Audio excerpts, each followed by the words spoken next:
కానీ అది చేసే వాళ్ళని నిరుత్సాహపరచలేము. సో కాబట్టి మనం వివిధ సంవత్సరాలు తీసుకున్నప్పుడు చాలా జాగ్రత్తగా ఉండాలి. సో కాబట్టి మనం ఏం చేయాలి? రెండవదిగా ఏం చేయాలి? మనకు సువార్తని బోధిస్తున్నటువంటి మనకు సువార్తను బోధించినటువంటి గురువుల కోసం, కన్యాస్త్రీల కోసం, ఉపదేశకుల కోసం మనం ప్రార్థన చేయాలి. ఎందుకంటే మనలో విశ్వాసం ఉండడానికి వాళ్ళు కూడా ఒక కారణం. మన విశ్వాసాన్ని బలపరచడంలో మనకు సువార్తను ప్రకటించి మనం దేవుని వైపు నడిపించినటువంటి వాళ్ళ వారి పాత్ర పడుతుంది. కాబట్టి మనం ఇచ్చే వారి కోసం మనం ప్రార్థన చేయాలి.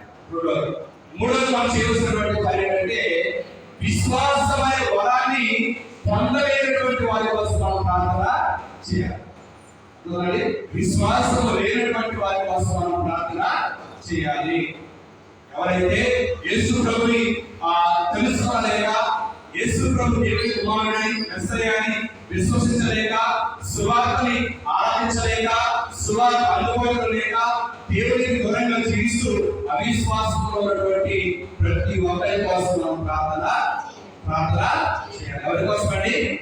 అవిశ్వాసుల కోసం మనం ప్రార్థన చేయాలి. ఇక నాలుగవదిగా మనం చేయవలసింది ఈ సువార్త ప్రకటన కోసం మనం ఏం చేయాలి? మానవ సహకారాన్ని మనం అందించాలి. మన యొక్క సహకారాన్ని మనం అందించాలి. దేవుని యొక్క సువార్త ప్రకటన కోసం ఒకటి మనం దేవునికి కృతజ్ఞతలు చెప్పాలి. దేవుడు మనకు విశ్వాసం వరాన్ని ఇచ్చినందుకు.